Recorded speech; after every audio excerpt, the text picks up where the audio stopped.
안녕하세요. 네, 반갑습니다. 소개해 주신, 현재는 CJ 그룹의 올림 네트워크스라고 하는 회사의 자문역으로 있고요. 저는 이제 저에 대해서 이렇게 스스로 어떤 사람이냐라고 얘기를 하게 되면, 전문 경영인, 테크놀로지스트, 인베스터, 어드바이저, 그렇게 제가 저를 이렇게 디스크라이브를 합니다. 오늘, 죄송합니다. 이게 제가 컨트롤이 있지 않고, 네, 이걸로, 네. 양력 이렇게 소개해달라고 하셔서 좀 썼고요. 지금은 사실 이제 자문역을 회사에 대한 걸 하면서, 대통령 직속위원회 중에 디지털 플랫폼 정보위원회라는 데가 있고, 거기에서 디지털 트윈 TF라는 데서 팀장을 하고 있는데, 저는 사실 관심사는 기술적인 건 아니고, 그걸 하겠다고 한 거는 기후 위기로부터 앞으로 발생할 수많은 재난에 대해서 뭔가 우리나라 정부가 조금이라도 더 대비가 될 수 있도록 돕자, 민간인으로서 그런 차원에서 좀 그런 일들을 하고 있습니다. 여기저기서 지금 여러 가지 일들을 정부위원회에 많이 가고 있고요. 좀 깊이 뭘 들어가야 된다기보다는 다양한 것들을 공부를 하는 걸 좋아해서 우리나라 우주 전략 과기부에 그런 데도 자문위원을 하고 있고, 또 국토부 이런 데서 스마트시티 같은 것들도 하고 있고요. 고용노동부에서 청년 일자리 창출위원회 이런 데들도 좀 가 있고 이것저것 그렇게 하고 있습니다. 월드 이코노믹 포럼, 세계경제 포럼에서 그 메타버스가 앞으로 올 때 그거를 어떻게 규제할 것이냐를 논의하는 포럼이 있습니다. 메타버스 가버넌스 포럼이라고 하는데 거기에 이제 우리나라 대표로 참여하고 있기도 합니다. 네, 여러 가지 이제 일들을 하고 있다는 말씀을 좀 드렸고요. 근데 이제 방금 전에 보셨듯이 저는 사실 백그라운드는 기술자고 디지털 기술자 출신이고 연구개발자 출신이었습니다. 원래 90년대 AI를 당시에 겁도 없이 전공을 했다가 박사까지 했는데 잡이 없어서 AI를 전공했던 말을 숨기고 석사 때 했던 걸 가지고 미국에 이제 연구소에 취직을 했었고 비겁하게 사는 거죠. 저처럼 비겁하게 안 하신 분들이 여기 이제 계시고, 그 다음에 진짜 AI들을 이렇게 딥러닝도 만드시고 계속 연구하셔서 지금 AI가 된 겁니다. 저는 이제 먹고 사는 일이 더 중요했기 때문에 철저하게 AI를 숨기고 그렇게 갔었고요. 근데 이런 거 했고, 회사 대표도 하고 이랬던 사람이 오늘 왜 여기 와 있을까? 좀 생각해보면, 잠깐만 뒤로 돌아가서, 죄송합니다. 네, 여기 보시면 저 중에 전 정부 때 2017년에서 2021년 사이에 제가 스마트시티 특별위원회라는 거에 참여를 했었습니다. 근데 당연히 이제 거기 지금 우리 부산 세종에 있는 국가 시범도시의 선정이라든가 이런 것도 관여를 했었고, 제 백그라운드 때문에 저한테 요청하신 게 AI나 블록체인이나 이런 얘기를 하실 거라고 생각을 했고, 저도 처음에 그게 제 역할이라고 생각을 했었어요. 근데 어느 순간에 이제 저걸 하다가 주로 Nordic countries, 주로 북구, 그 나라 분들하고 교류를 하다가 이런 걸 깨달은 겁니다. 똑같은 스마트시티를 얘기를 하는데 우리는 시민의 편익 또는 지금도 잘 사는데 앞으로 더 잘 살자. 그러기 위해서 가장 이노베이션이 안 된 영역 중에 하나가 부동산 영역이니까 부동산 영역을 우리가 먼저 선점해서 반도체 산업이 중국에게 챌린지 될 시점을 대비해서 중국은 생각도 안 하고 있는 부동산 쪽의 스마트 시티로 한번 국가의 새로운 미래 산업을 만들어보자. 이런 얘기를 하신 분들이 사실은 저걸 한 거였어요. 전 정부에서. 그래서 당연히 애국적인 마음으로 저걸 하자고 들어갔는데 북구에 계신 분들이 생각하는 스마트 시티는 딱 한 가지였습니다. 만나보니까 앞으로 다가올 기후 재난은 inevitable하고 unavoidable하다. 필연적으로 피하지 못하게 온다. 파국적인 결과가 주로 사람들이 많이 모여있는 도시에 올 텐데 그때 어떻게 저걸 막을 거냐 이런 게 주셨어요. 그래서 그 뒤부터는 제가 어디 가서 기술자니 AI니 이런 얘기를 거의 안 합니다. 그게 아니라 저런 문제를 다른 나라에서는 저렇게 중요하게 생각하고 하는데 우리나라에서도 뭔가 그런 이제 전문가분들이 저런데 같이 일을 좀 했으면 싶어서 계속 여기저기서 얘기를 하고 다니다 보니까 오늘 여기까지 이렇게 초청을 해주신 것 같습니다. 빠르게 제가 진행하자고 다른 분께 말씀드려놓고 지금 이렇게 했기 때문에 빨리 가겠습니다. 얼마나 나빠질 것이냐. 무지하게 나빠질 겁니다. 여러 자료 다 아시겠지만 보면 뭐 엄청나게 나빠질 거고요. 어떤 자료에 보면 2090년이면 뭐 그건 나랑 상관없잖아라고 생각할 수도 있겠지만 여러분들 여기 젊은 분들 오래 사실 거예요. 120세까지 다 사실 거고요. 2090년까지 살아 계실 텐데 잘못하면 온도가 평균 7도까지 올라갈 수 있다고 합니다. 5도에서 7도. 어제 레거시 그 영상제에서 보셨듯이 4도 이상이면은 인류는 거의 지금 그런 상황인데 지금 너무너무 안 좋은 상황이죠. 캘리포니아에 맨날 일어나고 있는, 요즘은 거의 매 저런 일들이 그냥 일어나고 있어요. 저 인페르노죠. 그냥 불지옥입니다. 저게 아는 분들이 찍은 사진이 저래요. 우리가 그렇게 알고 있는 그 캘리포니아의 러쉬하고 그 좋은 그 자연 뭐 저런 거 없어요. 다 저렇게 되고 있고 금문교 갈 필요 없겠죠? 저런 상황이면. 그죠? 이거는 하와이, 우리가 그렇게 좋아하는 신혼여행지라고 생각하시는 하와이, 이번에 몇 명이 돌아가셨는지도 모르잖아요. 지금 1000명 이상 돌아가셨는데 지금 실종자 지금 파악도 못하고 있는 상황이죠. 해안가에 있어서 사람들이 불을 피해서 바다로 도망가서, 무슨 폼페이도 아니고 지금 이런 일이 갑자기 지금 오고 있는 상황이고, 우리나라는 너무 지금 운이 좋은 것 같아요. 이런 일들이 아직 안 벌어졌으니까 이렇게 될 수 있다는 거죠. 그린랜드에 있는 빙하가 다 녹으면 정확하게 6m sea level rise 한다고 하는데, sea level rise가 제가 우리나라 지도를 봤더니 볼 수가 없어서 미국 걸 갖고 왔어요. 6m 오르면 저렇게 됩니다. 제가 플로리다에서 일을 했거든요. 미국에 살 때. 플로리다 저희 우주기지 근처에서 직장 잡고 집 사고 일했었는데 그게 다 없어지네요. 보니까. 플로리다 다 없어지죠? 네. 전 세계 인구의 60%는 해안가에 삽니다. 근데 많은 분들이 생각을 안 하시는 게 있어요. 아까 인구가 60%가 산다는 얘기는 우리가 만들어 놓은 모든 built environment, man-made environment가 다 해안가에 있다는 얘기예요. 트레이드를 위해서, 물을 위해서, 에너지를 갖기 위해서 대부분의 사람들이 만들어 놓은 거의 대부분은 해안가에 가까운 데 있습니다. 저거 자카르타인데, 자카르타는 물론 지금 sea level rise 때문에 문제가 아니라 자체 지반이 내려가고 있어서 문제인데, 저게 앞으로 일어날 일을 보여주는 예시죠. Man-made debris, man-made waste. 저게 포항제철 재작년에 있었던 사진이에요. 30조짜리 국가 기반 인프라인데, 시간이요? 더 크게 얘기하라고요? 마이크, 네, 죄송합니다.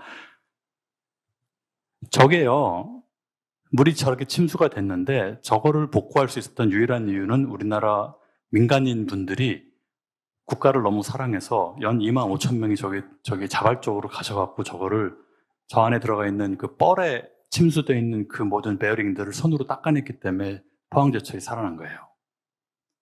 딴 나라 같았으면 어림도 없었어요. 30조짜리 국가 기반 시설이 물 한 번 잘못 빠져갖고 지금 다 부서질 뻔했어요. 근데 생각을 해보시면 coastal concentration of the world's industries, 세계의 산업이 다 어디에 있느냐? 다 코스탈 에리어에 있습니다. 거의 다. 후쿠시마 하나 갖고도 지금 난리인데,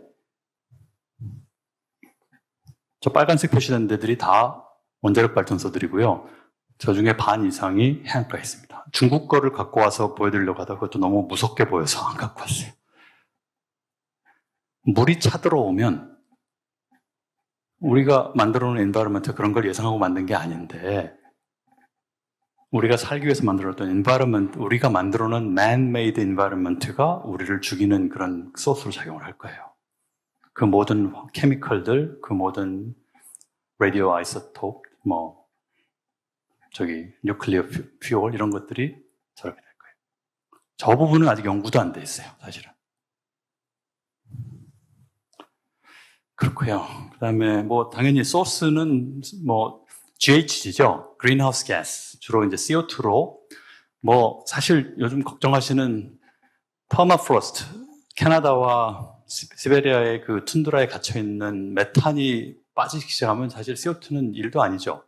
메탄은 30배나 더 파워풀한 그런 그린하우스 가스니까 그건 논외로 하더라도 지금 나라들이 이렇죠. 이 표에서 말씀드리고 싶었던 거는 페어니스에 관한 건데요. 누가 주범이냐? 남의 나라 얘기할 땐 좋잖아요. 중국 사람 많으니까 주범이겠지. 28%.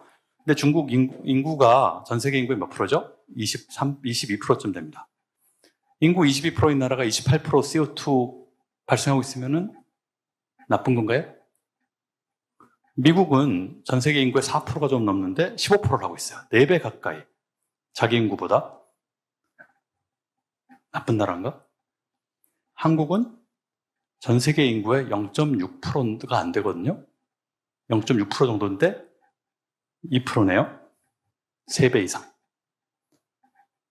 기후 깡패 맞습니다. 기후 깡패 맞아요. 그렇게 보면. 그죠? 그래서 우리도 책임져야 될 게 되게 많은 나라인 거예요. 그래서 그런 부분 말씀드리고 싶었고요. 빠르게 진행하겠습니다. 어디서 GHG를 많이 쓰느냐, 발생하느냐. 전반적으로 많이 씁니다. 저 위에 조그마니까 안 보이시는데, 저 다운로드 다 자료 하실 수 있으니까 한번 보세요. 나중에 보시면, 에너지, 네, 자료를 16대 9로 해달라고 해서 막 그렇게 했는데, 여기는 16대 9가 아니어서. 네, 에너지 쪽에도 많이 쓰이고요. 그다음에 인더스트리에도 엄청 쓰이고, 지금 우리가 만들어 놓은 문명을 유지하는데 거의 다 온갖 방면으로 다 GHG를 다 만들고 있는 거죠. 그 얘기는 뭐냐면, 홀리스틱하게 우리가 사는 모든 방식을 다 바꾸지 않으면, 거의 다 모든 면을 바꾸지 않으면 저걸 그 다양화가 어려워진다는 얘기로 생각이 됩니다. 생각하는 것도 바꿔야 돼요. 지금의 그 빈 카운팅, 지금 그 회계, 뭐를 넣었을 때, 자, 우리의 사는 세계가 캐피탈리스트 소사이티잖아요. 자본주의 세계죠. 인풋을 넣고 뭔가 일을 해서 아웃풋을 가지고 거기서 이익을 발생합니다. 그 이익으로 자본을 축적하고 그 자본이 계속 또 투자가 되고 이 선순환을 일으키는 게 자본주의인데 그 계산으로 할 때 빠져 있는 게 뭐죠? 공유주입니다.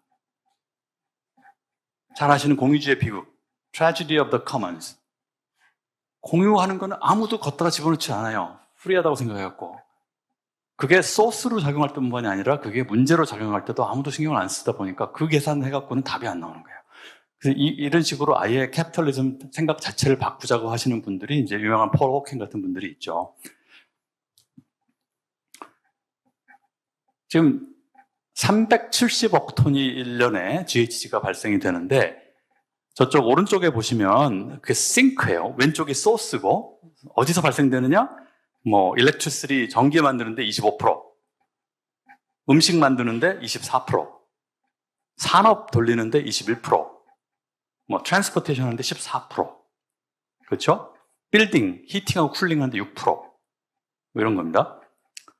근데 대기 중에 370억 톤이 발생이 되는데 1년에 그 중에서 41%만 바다와 지상에서 흡수가 돼요. 흡수가 되고 유지시킬 수가 있어요. 59%, 220억 톤이 공기 중으로 가서 1000년 넘게 거기 있는 겁니다. 1년에 220억 톤. 지금.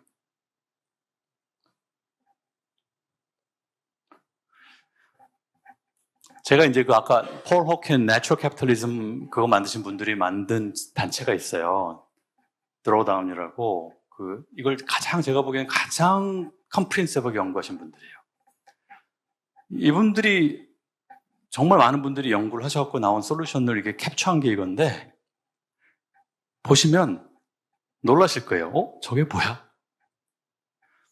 우리가 쓰고 있는 refrigerant, 냉각제, 그게 1번이에요. 그거를 좀 바꾸면 이산화탄소 줄이는데 제 1번 임팩트가 있다고 합니다. 그래서 30년 동안, 2020년부터 2050년까지 30년 동안 줄일 수 있는 탄소의 양이 96억 톤이에요. 96억 톤.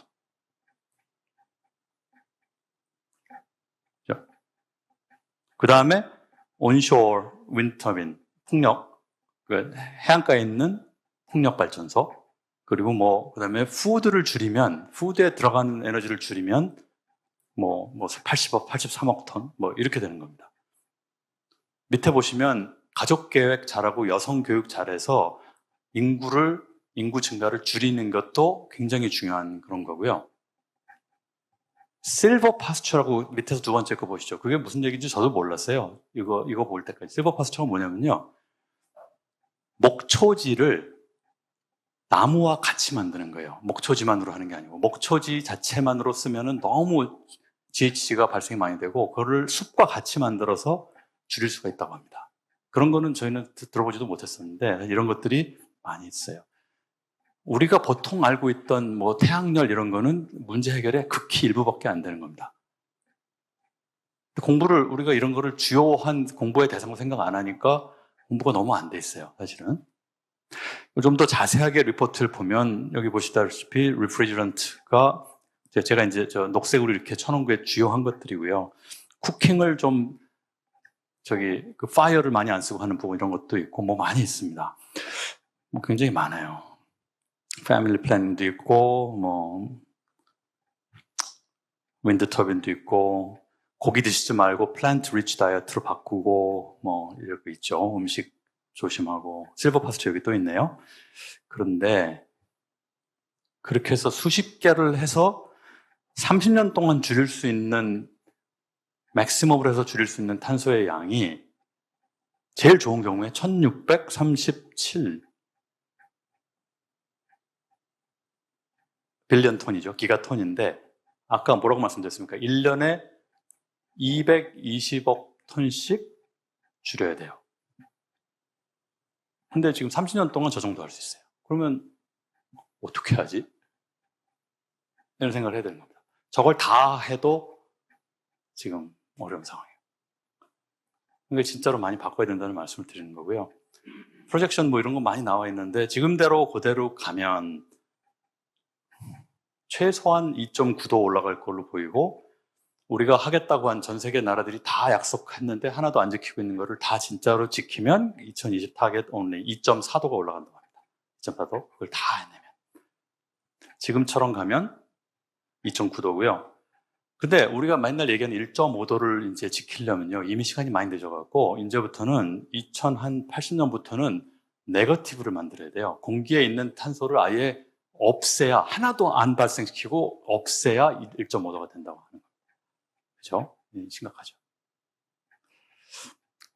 테크놀로지 말씀을 오늘 드리기로 했었으니까 이제 좀 드리면, 테크놀로지 여러 가지가 있을 겁니다. 근데 뭐 굉장히 많죠. 아까 이제 뭐 리뉴어블에 관한 것도 있고, 그린 테크놀로지도 있고, 모빌리티 같은 것도 있고. 근데 모빌리티 한번 얘기해 볼까요? 아까 트랜스포테이션에서 발생하는 전 세계 GHG가 14% 정도라고 말씀드렸잖아요. 자동차가 그 중에서 이제 제일 많고 하긴 하지만, 트랜스포테이션 전체를 제로 카본으로 바꿔도 14%밖에 어드레스를 못 하는 겁니다, 지금. 그죠? 그럼 일렉트릭 모빌리티, 전 세계 자동차 대수가 30억 대 가까이 있는데, 1년에 팔리는 전기차도 다 합쳐서 1000만 대도 안 되거든요? 1년에 1000만 대씩 바꿔가면은 300년 걸려야 자동차를 다 바꿀 수가 있어요. 전기차로. 그걸 다 바꿔도 10%쯤 건들 수 있어요. 10%. 문제의 스케일. 그러니까 이제 제가 말씀드리는 것 중에 중요한 컨셉이 스케일입니다. 스케일. 문제의 스케일과 솔루션의 스케일. 그 스케일들의 차이. 그 스케일들의 차이에서 발생하는 시간, 필요한 시간, 자본, 이런 걸 생각을 하면 문제가 진짜 심각하기 때문에 이제부터는 우리가 하는 대부분의 걱정을 여기를 해결하는 데 쓰는 게 맞지 않냐, 이런 생각을 하고 있는 거죠. 그래서 오늘은 뭐 여러 가지, 뭐 이런 거는 이제 리뉴어블 에너지는 여러 가지 있는 거 아시죠? 윈드 있고, 솔라 있고, 지오서멀 있고, 뭐 수력도 있고, 바이오매스도 있는데, 저는 사실은 개인적으로 지난 한 6, 7년 전부터 아까 말씀드렸던 노르딕 컨트리, 그중에 특히 네덜란드를 가면서, 네덜란드가요, 우리나라는 네덜란드를 선진국으로 생각하지도 않아요. 뭘 배울 수 있는 나라, 교류도 거의 없고. 근데 거기에 보면 네덜란드 나라 안에 6,000군데에 뭐가 있냐면, 자기네 땅 밑에 갇혀있는 17도, 18도로 갇혀있는 물을 사용해서 그거를 이렇게 순환을 시켜서 그걸로 여름에 17도니까 그걸로 여름에는 냉방을 하고, 겨울에는 17도 물을 조금 떼서 29도를 만들어서 그걸로 난방을 합니다. 그래서 냉방비의 90%, 냉방을 필요로 하는 파슬 퓨얼의 90%를 줄이고 난방을 위해 필요한 파슬 퓨얼의 50%를 줄여요. 한 사회에서 홈과 빌딩을 위해서 히팅과 쿨링을 위해서 쓰는 에너지가 보통 20% 정도 되거든요. 그러면 10%를 전체 빌딩을 그렇게 바꾸면 내 땅 밑에 있는 물을 기반으로 히팅과 쿨링을 하고 나머지 모자라는 걸 리뉴어블로 하면 파슬 퓨얼 10% 정도는 줄 수 있는 거죠. 네덜란드는 이미 그거를 전 국가적으로 하고 있는데 우리나라에 그거를 들여오기 위해서 제가 6, 7년 정도 굉장히 노력을 했었고 개인적인 노력을 7년 동안 7년 했는데 올해 한 4개월 전에 우리나라에 첫 회사가 생겨서 네덜란드 분들이랑 지금 같이 일을 하고 있어요. 관심이 있으신 분들 연락 주시면 제가 그런 걸 소개시켜 드릴게요. 사실은 부산 시범도시 만들 때 제가 그거 놓자고 그렇게 했는데 아무도 신경 안 썼고 아무도 온갖 군데 다 돌아다녔는데 모르실 수 있으니까. 제가 말씀드리는 거에 목적이 스케일이에요. 이렇게 생각해 보시면 돼요. 자, 문제를 발생한 거는 사람들이 만들었어요. 사람들의 스케일로 만들었는데 문제를 해결하는 데는 앞으로 인간이 만들 종류의 스케일 갖고는 안 될 거예요. 사람이 만들 기계, 사람이 만들 공장, 이것들을 새롭게 만들고 기존에 있던 걸 리플레이스 하는데 너무나 저항도 심하고 비용도 많기 때문에 그거를 충분히 빠른 속도로 못 할 거예요. 그래서 스케일을 자연이 주는 스케일 위주로 그거를 기반으로 해서 솔루션을 만들어야 될 거라고 생각하는 분들이 많으세요. 인간이 그냥 다 만들어서 인간이 가진 기술과 이런 걸로 만드는 솔루션이 아니라 자연이 제공하는 솔루션에 조금 힘을 더해서 만들어야 자연이 가지고 있는 스케일을 활용할 수 있지 않겠냐 생각하는 거죠. 아까 말씀드린 땅 밑에 갇혀있는 물 같은 게 그런 얘기인 겁니다. 땅에 알아서 수천억 톤이 들어가 있잖아요. 비가. 우리가 컨트롤하지 못하는 자원이 들어가 있는데 그런 것들을 활용해서 이제 줄여보자는 얘기를 하는 거죠. 시간이 없으니까 저는 이제 개인적으로는 이쪽도 많이 연구를 하고 있습니다. LED로 스마트폰 하는 줄 아시죠? 그렇게 하면 안 되고요. 왜 안 되냐? LED에는 햇빛에 있는 성분이 없어요. 그래서 다른 종류의 파장이 들어가야 됩니다. 그러니까 공학을 하는 사람들은 이제 그런 생각을 해봐야 되는 거죠. 저 식물을 제대로 키우려면 빠르게 이제 앞으로 기후가 어저께 레거시 보신 분들이 얘기하시는 그 바이오디버시티에 기반한 자연적인 농법을 하면 좋겠는데 문제는 사람은 너무 많고 그걸로 감당이 안 될 거예요. 그럼 어차피 이런 man-made infrastructure를 써야 될 거고 그렇다면 자원을 최대한 적게 쓰고 가야 될 거니까 이런 부분도 연구는 필요한 겁니다. 대체육. 이거 엄청 중요하죠. 고기는 먹어야 되겠는데 이게 너무너무 지금 GH를 많이 발생하니까 plant-based 또는 이거 배양 베이스 된 이걸로 빨리 전환해야 됩니다. 고기 정 먹고 싶으면 이거 전환해야죠. 맛없다 이런 얘기 하시지 말고 많이 드십시오. 네. 지금 상황이 너무 안 좋아서 이걸 해야 될 수도 있어요. 뭐냐? 카본 캡처. CCS죠. 카본 캡처 앤 스토리지. 억지로 또 우리가 자연에게 인터벤션을 해갖고 그런 일을 하면 안 되는 거거든요, 원래. 근데 문제를 너무 심각하게 만들어놨기 때문에 자연에게 깊이 인터빈 해갖고 해야 될 수도 있어요. 카본을 캡처를 해서 땅 밑이나 바다 밑에 가둬야만 적어도 몇천 년이라도 가둬야만 될 수도 있는 거죠. 땅에다가 하고 이 그림에 보듯이 심해하는 게 더 좋다라는 여러 가지 연구 결과가 있습니다. 근데 생각을 해보시면 저 그림을 한번 보시면 어떤 생각이 드시나요? 왼쪽에 있는 카본 캡처 플랜트에서 큰 공장 하나가 쭉쭉쭉쭉 카본을 빨아들인 다음에 그거를 덴스하게 만들어서 고체 비슷하게 만든 다음에 그거를 저기 큰 배에다가 싣고 가서 저기 있는 그 준설선 같이 생긴 대로 파이프로 막 밀어 넣어서 땅 밑에다 가둔다. 저 같은 사람이 보면 저게 얼마나 비쌀까? 공기에 있는 그 넓은 지역에 있는 공기에 비해서 저게 얼마나 insignificant 할까? 이제 죄송합니다. 제가 본의 아니에요. 그런 생각이 듭니다. 인간이 문제를 만드는 데는 탁월한 능력을 가지고 있지만 문제를 해결하는 데 필요한 스케일을 제때제때 만들기가 어려울 수가 있어요. 그래서 이제 그런 부분을 저희가 같이 생각을 해야 된다는 거고요. 지금 이거 지금 볼케닉, 이거 유명한 회사인데요. 클라임웍스라고 하는 이제 회사인데 지금 이제 아이슬란드에다 저걸 만들어 놨어요.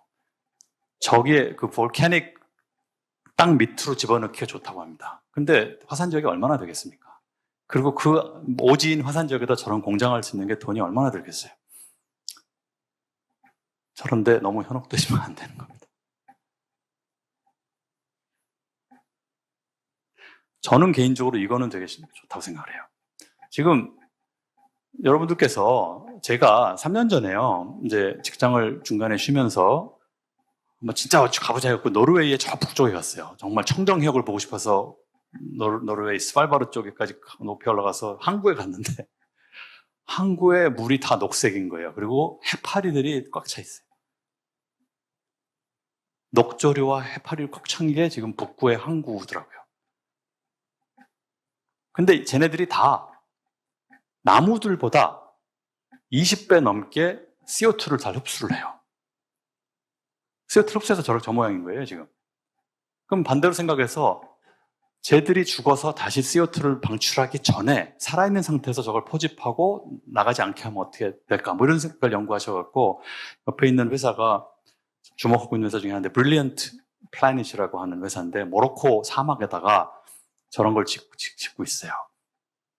저분들 계산에 의하면 전 세계의 이 따뜻한 지역 그리고 땅값이 싸고 해안가에 위치한 지역 한 100만 스퀘어 킬로미터를 잘 저렇게 만들면 전 세계 배출량의 10% 정도를 해결할 수 있을 것 같다고 그래요. 10% 정도. 저기 한번 보시면 아까 제가 말씀드린 스케일에 대해서 한번 보십시오. 자, 저런 걸 만들기 위해서 제일 중요한 액티비티가 뭘까요? 땅을 파면 됩니다. 비교적 옅은 그런 깊이의 웅덩이만 만들면 건설비가 적게 든다는 얘기예요. 아까 굉장히 화려하게 생기고 복잡하게 생긴 기계류를 가지고 지구를 바꾸겠다고 생각하는 어리석은 그런 것들이 많은데요.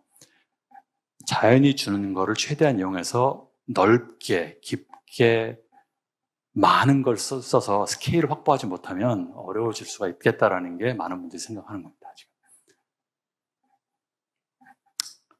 자연의 인터벤션을 하려면 스케일을 가지고 지금 해야 되는 상황인 거죠. 오늘 사실 저희가 이제 발제를 부탁하신 게 AI를 가지고 이제 클라이밋 솔루션을 얘기하는 것을 그 부분을 좀 얘기를 해야 되는데, 다른 전문가분들께서 이제 많이 말씀 주시겠지만 저는 이제 좀 이런 찾아보니까 이런 것들이 있는데 너무 성에 안 차는 거예요. 카쉐어링 하는데도 AI가 쓰이고, 디지털 푸드 헙 만드는 데 쓰이고, 라이팅 조절하는 데도 AI가 쓰이고, 다 저렇게 쓸 수 있죠. 근데 할 수 있는 거랑 그렇게 되는 거랑은 다른 얘기죠. 비용과 효과와 이런 걸 다 생각해 보면 비용 대비 효과 이런 걸 어떤 거를 투자를 해야 되냐라는 문제가 발생하는데 그런 연구는 별로 안 돼 있습니다. 사실 AI를 어떻게 활용해야 될까에 대한 연구는 아직 별로 없고요. 그래서 지금은 퀄리테티브하게 계량적으로가 아니라 이제 퀄리티티브한 연구를 할 수밖에 없어요. 근데 이제 좀 찾아보면 이런 것들 지금 그러니까 기술이 클라이밋 리스폰스를 세 가지 정도로 보면 미티게이션 하는 거, 그러니까 줄이고 리듀스하고 줄이고 그런 부분이 있고, 두 번째가 이제 적응하는 부분, 적응하고 강인성을 키워주는 adaptation and resilience 부분이 있고, 오른쪽이 이제 그 기본에 해당하는 그런 것들이 있을 텐데 AI는 주로 오른쪽에서 많이 활용될 거라고 보는 분들이 있으시고요. 각각의 영역에서 보시면 결국은 맨 밑에 보시면 데이터를 겟하고 프로세스하는 쪽, 그 다음에 계획과 의사결정을 강력하게 만들어주는 쪽으로 가야 될 거다, AI는. AI를 가지고 무슨 기계를 만들고 자율주행차도 이게 중요한 게 아니라 인간이 정책을 제대로 만들게 하는데 AI를 써야 되지 않느냐라고 생각하시는 분들이 많이 계세요. 그리고 이제 어떤 일을 하게 된다면 그 일의 프로세스 자체를 더 효율적으로 똑같은 인풋으로 탄소를 배출한다면 탄소를 줄일 수 있는 것도 더 최적화시키고 이런 일을 해야 되겠죠. 그 다음에 맨 오른쪽이 저는 관심이 있는데요. 오늘 지금 영상제를 보시면 우리가 미디어에 그렇게 중요하게 생각을 하는 이유, 자, 여러분 생각해 보시면 산업으로서의 미디어는요, 사실 굉장히 insignificant해요. 사실 전 세계 영화 전체 산업의 매출액이 $1,000억 안 되고요. 음악은 더 작아요. 400억인가 500억밖에 안 돼요. 전 세계 GDP가 $100조 가까이 되는데 산업 액이 1,000억 달러도 안 되는 게 미디어 산업이에요. 근데 그 여파, 영향력을 생각해 보시면은 완전히 다르죠. 그죠? 우리는 1년에 1조 달러어치 경제적인 어떤 효용을 주는 기업의 CEO 이름은 몰라도 BTS는 다 알잖아요. BTS가 뭐라고 하면은 한 30억 명쯤이 그래 그런가 보다 하고서는 생각을 하잖아요. AI가 해야 될 일 중에 하나가 우리를 재교육시키는 데 활용돼야 되지 않나라는 생각이 드는 거예요. 미디어라든가 여러 가지 방법을 통해서, 교육이라든가 이런 걸 통해서 우리가 스스로 행동을 바꾸는데 더 이펙티브하게 바꿀 수 있도록 AI를 쓸 수 있지 않을까? 뭐 이런 생각을 하는 게 필요하지 않나라고 생각을 하고 있었습니다. 그럼 뭐 직접적인 효과, 뭐 간접적인 효과 이런 것들이 있는데 이런 부분은 그냥 자료를 보시면 될 것 같고요. 제가 이제 AI 갖고 뭐 여러 가지 도울 수 있다고 한 것 중에 몇 가지 사례만 빨간 줄을 쳤고, 가령 뭐 스마트 애그리컬처, 뭐 그다음에 autonomous farming, 뭐 EV 모빌리티, 뭐 이런 것들, 그다음에 지금 뭐라고 써 있나요? 네.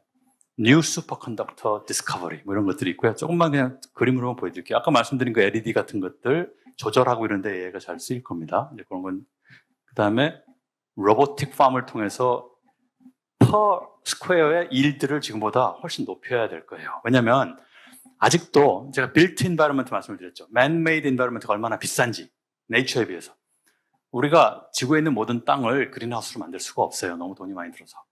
그러면 여전히 나지에서 농업을 할 텐데, 그때 지금 점점 기후도 나빠질 거고 해충도 많아질 거고 점점 척박한 땅에서 어떻게 하면 더 소출을 만들어낼 때 그때 로봇이 필요할 겁니다. AI가.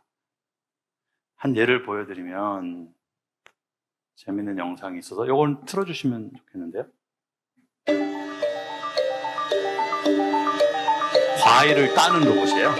이스라엘 회사가 만든 거고요.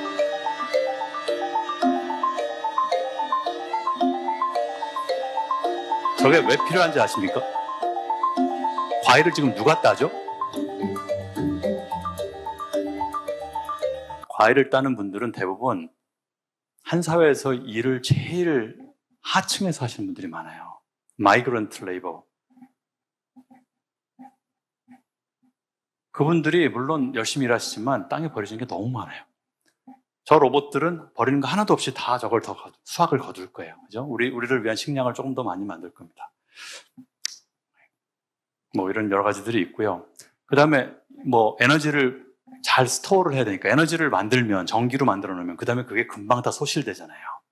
배터리에 넣어놔도 금방 소실되고 보내는 동안에 소실돼 버리고. 그래서 그런 거를 조금 더 좋게 만드는 게 이제 슈퍼컨덕터 같은 건데, 어떻게 만드는지를 몰라요, 인간이. 슈퍼컴퓨터를 위한 피직스가 다 규명된 게 아닙니다. 수없이 많은 실패를 통해서만 만들고 있어요. 그래서 AI가 퀀텀 피직스의 세계에 들어가서, 솔리드 스테이트 피직스의 세계에 들어가서 인간 과학자가 만들어내지 못하는 종류의 발견을 하게 하고 있어요. 슈퍼컨덕터 머티리얼들을, 그 후보들을 AI가 만드는 거죠. 이런 것들이 아마 중요한 그런 AI의 공헌이 될 거로 보입니다. 테크놀로지는요, 사실은 제일 중요한 게 아니에요. 이미 우리는 대부분의 테크놀로지 가지고 있는데 경제성이 안 따랐고요. 그 경제성을 매주할 수 있는 정책적인 서포트가 없어요. 우리가 현재 가지고 있는 캐피탈리스트 소사이어티의 일반적인 놈으로는 이걸 할 수가 없어요. 그래서 지금 선진국들 위주가 돼서 다르게 제한적으로 가치를 평가하고 남들을 평가하는, 각각 나라들의 잘하고 있는지를 평가하는 그런 체계들이 만들어지고 있을 거고, 규제를 통해서. 근데 제일 유명한 그런 예가 가령 대체 에너지들, 솔라나 윈드 같은 것들. 저기 오른쪽에 보이시는 그런 급격한 저게 윈드 에너지의 저거거든요. 어답션 커브인데, 아까도 제가 말씀드렸지만 큰 종류의 기계들, 큰 종류의 건설이 필요한 것들은요, 인간 세계에서 그렇게 빠르게 작동되지 않습니다. 그거를 갖다 돈을 그렇게 빨리 집어넣어야 돼. 기존의 정책으로는 그걸 그렇게 급격하게 할 수 있는 그런 인센티브가 없어요. 스마트폰 같은 거야 싸고 조그마니까 많이들 가죠. 근데 그게 아니라 5G 네트워크 이런 거는 빌드하는데 10년이 걸리고요. 통신사가 집어넣으려면. 저 정도로 윈드팜을 전 세계에서 한 20년 만에 100배 넘게 성장시킬 수 있으려면 그게 기술 갖고 될까요? 어림도 없습니다. 그게 아니라 정책으로 다 이루어진 거예요. 지능 정책으로. 전부 다. 똑같은 기술은 똑같이 있는데 정책을 더하기 때문에 기술도 발전을 했고 그거보다 더 싸졌고 그렇게 된 거죠. 정책으로 지금 이걸 밀지 않으면 이건 기술이 아무리 있어도 아무 소용이 없습니다. 스케일의 문제, 속도의 문제 그런 것들을 생각을 해야 되는 거죠. 그리고 사람들이 또 모빌라이즈 돼야 돼요. 어제 레거시 영화에도 나왔지만 우리 그레타 툰베리 저는 2019년 1월에 다보스에 제가 운 좋게 갔었어요. 근데 물론 이제 그 다보스 원래 그 총회장은 뭐 국가 리더들 가신다고 저는 거기 못 갔고요. 저는 그냥 거리를 돌아다녔는데 운 좋게 거리에서 봤었어요. 그거를 지금 보여드리는 영상을 제가 직접 봤거든요. 틀어주시죠. Some people say that the climate crisis is something that we all have created, but that is just another convenient lie. Because if everyone is guilty, then no one is to blame. And someone is to blame. Some people, some companies, and some decision makers in particular has known exactly what priceless values they are sacrificing to continue making unimaginable amounts of money. I want to challenge those companies and those decision makers into real and bold climate action, to set their economic goals aside and to safeguard the future living conditions for humankind. 그레타가 화나고 막 소리치고 그런 표정 보고 사람들이, 언론들이 쟤는 이상한 애다. 너무 우리를 불편하게 한다. 근데 그런 장면을 골라서 보여줘서 그런 거고요. 저렇게 보면 귀엽잖아요. 15살짜리 아이가 와서 저 정도로 톤으로 얘기를 하는데, 그리고 다 맞는 얘기인데, 어른들이 얼마나 못됐냐를 저는 생각을 해요. 저런 걸 볼 때. 듣기 싫은 얘기, 나의 이익에 반하는 얘기를 하는 사람들을 심지어 그 상대가 어린애일지라도 그렇게 만드는 거죠. 어른들은 진짜 반성해야 돼요. 저부터 반성해야 돼요. 저도 6년 전쯤에 스마트시티 그거 안 하고 있었으면 이런 생각 아무것도 못하고 뭐 하고 있을지 몰랐을 거고요. 아직도 행동이 반성할 게 너무 많습니다. 지금 진짜 오늘 또 고백하자면 제가 다른 데 행사 어저께 하고 급히 와야 된다는 핑계로 비행기를 타고 왔어요. 비행기 타면 안 되는데, 이 가까운 거리를 오는데, 그죠? 핑계가 많죠. 다른 행사에 갔어야 되니까. 근데 어른들이 바뀌고 어른들이 겸허해지지 않으면 아무것도 못할 겁니다. 여기 뒤에 계신 분, 젊은 분들 앉아 계신데 분노하셔도 돼요. 요구하고 분노하고 액션을 하고 어른들한테 요구를 하시는 게 맞다고 생각해요. 근데 같이 힘을 합쳐서 어쨌든 이걸 극복을 해야 되겠죠. 제가 딸이 15살이에요. 공부를 많이 했어요. 저보다 똑똑해요.